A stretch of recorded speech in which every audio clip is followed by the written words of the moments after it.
vous voyez regarder par la fenêtre. On est curieux, c'est ça Oui, notre mais nous aussi défaut. on est curieux. Et en fait, on est à la recherche de la légende de Sevran. La légende de Sevran, vous l'avez raté ce matin, c'est mon Ophélie. C'est un personnage, vous l'avez loupé bien le matin. Tu l'as pas dit, c'était qui la légende? Ouais. Mais non, arrête tes conneries. Pourquoi c'est la légende? Bah, parce que c'est un ancien déjà, il a quelques années. Mon âge, il l'a fait qu'en prison. C'est une légende. Bah merci. Bonne journée. Bonne journée les filles. Et j'ai juste une question pratique pour aller à Baudogne. Faut passer par où? Après, ok.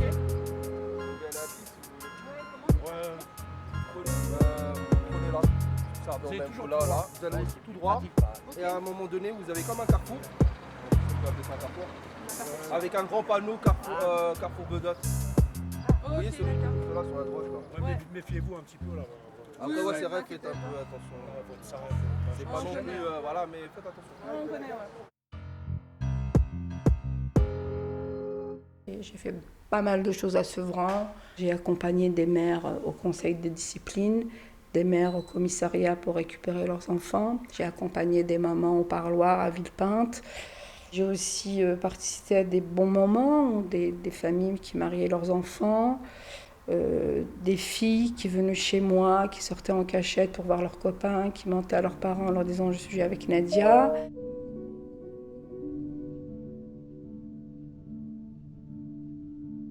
Moi, je suis née en France, je suis née à Créteil.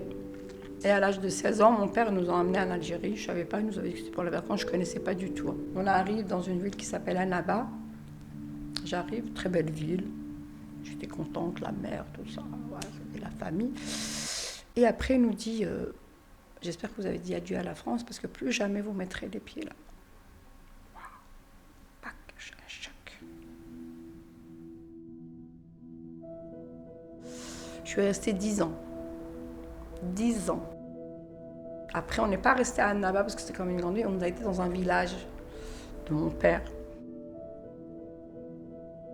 Et comment je me suis échappée, j'ai volé de l'argent à mon père. C'était la fête de l'Aïd. Et moi, je dis à ma tante, je voudrais bien aller avec moi. Elle me dit, c'est bien, t'as envie de faire l'Aïd? Je dis, oui, j'ai envie d'aller balader.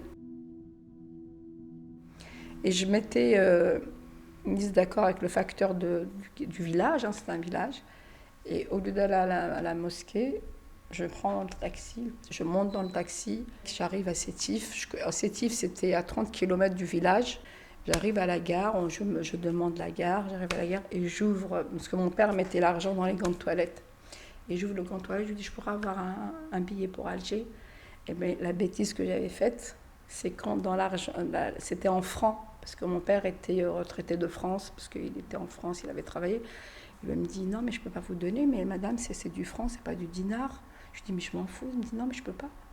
Je dis, mais comment je vais faire, moi? Et en fin de compte, dans les gants de toilette, c'était que de francs, c'était pas du dinar. J'arrive chez ma sœur, j'avais son adresse. Elle me dit, papa, il va te tuer. Elle me dit, papa, il va te tuer. Et après, je vais au consulat de France. Et c'est au consulat de France qu'on m'aide. Je leur raconte, je leur dis, voilà, je suis née en France, le certificat de scolarité, j'avais tout pris. Et c'est le consulat de France qui m'héberge pendant 3 jours, qui me trouve un hôtel. En attendant que... Parce qu'en Algérie, il n'y a pas de mineur. Il n'y a pas une femme parce que tu es majeur, ça n'existe pas. Tu es mineur à vie jusqu'à ce que tu meurs. J'ai trouvé un travail à l'ambassade de Malte, dans un grand hôtel qui s'appelle l'Horacie. Je me suis baladée, j'étais avec ma cousine. Je crois que voilà, je sortais, j'allais partout, je profitais. Et après, je suis revenue en France. J'ai repris mes études et j'ai fait du social. J'ai fait l'IRTS, Institut régional des travailleurs sociaux. J'ai travaillé chez une famille, j'étais nourrie et logée. Et puis après, je me suis installée. Mon père, il ne voulait plus me parler. C'était voilà, tu as déshonoré la famille, elle s'est sauvée du village. C'était vraiment, voilà, c'était le fameux déshonneur. Déshonorer, l'honneur. En fin de compte, je ne voulais pas vivre la vie de mes tantes. Et mes sœurs ont fugué, mais elles ont fugué qu'à Alger, à la capitale.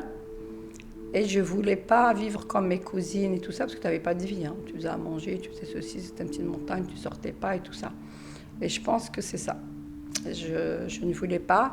Et puis il y avait la France. La France, c'était mon enfance, c'était tout, mes souvenirs. Moi, la France, voilà, moi j'aime la France parce que c'est la liberté, je crois que voilà. Oui, c'est qui?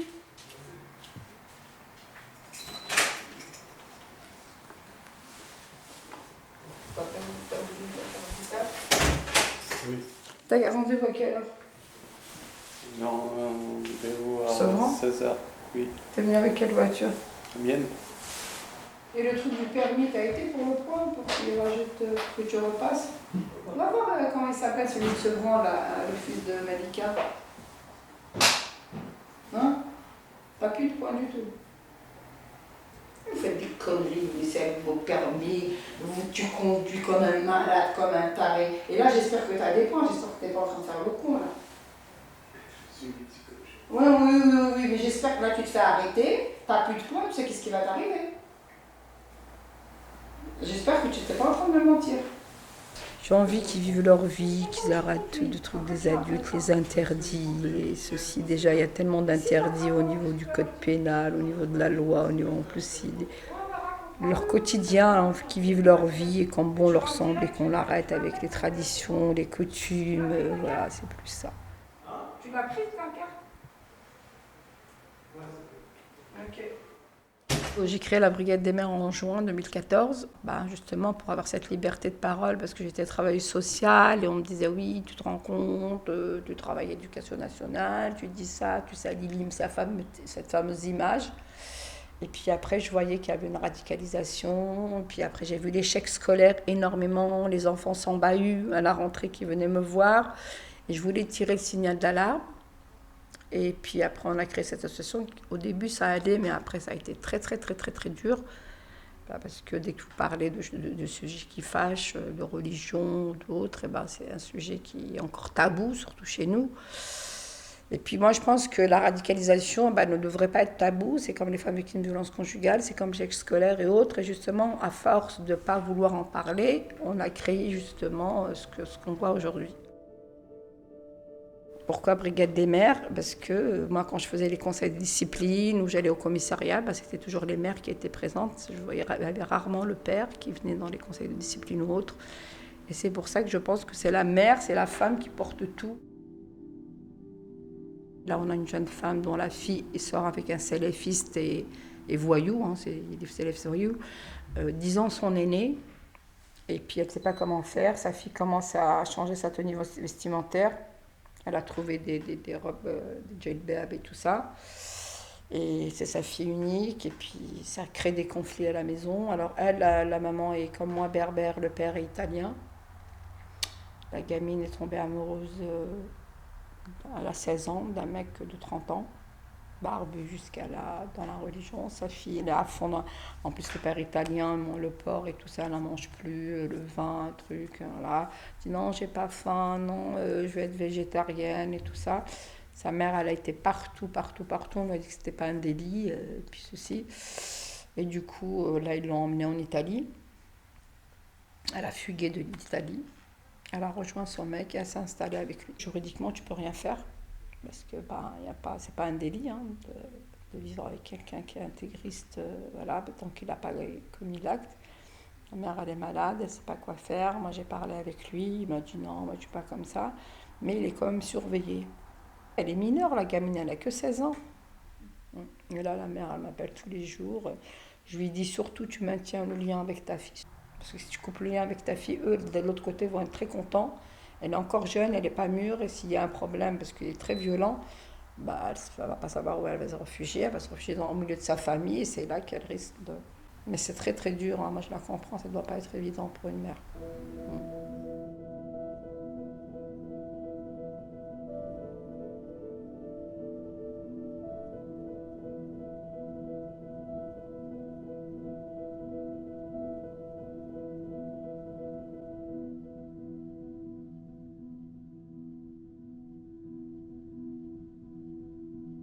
Il y a une journaliste de France 2, Caroline Smith, qui m'appelle.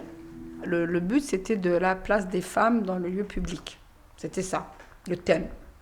C'est moi qui ai la caméra cachée. Je marche à côté Et on essaye ce café. Le premier, c'est là que je vais pour rentrer. Et le café, une personne, je sais pas si c'est pas, je pense pas que c'est le patron du café qui me dit qu'est-ce que vous faites ici. Je lui dis on attend quelqu'un. Il m'a dit ici c'est un café pour les hommes. Je lui dis mais on a le droit de rentrer. Après il y a des hommes qui viennent nous parler. Après moi je lui dis oui mais si ta cousine ou ta sœur et tout ça, il me dit non moi ma cousine elle reste à la maison. Ici c'est pas Paris, c'est comme le bled. On ressort. Mais moi je pensais que on allait rentrer. Après, on a été dans un autre café turc qui nous a accueillis, on n'a pas eu de problème. Mais moi, dans ma tête, ça n'allait pas prendre une ampleur comme ça. On a fait un truc, on a été virés. Et la caméra cachée, c'était vraiment pour montrer la place des femmes dans les lieux publics. Et c'est vrai qu'il n'y avait pas, à part dans les centres sociaux, dans les trucs, c'était soit Carrefour, soit l'école, soit dans les associations, ils étaient tous ensemble.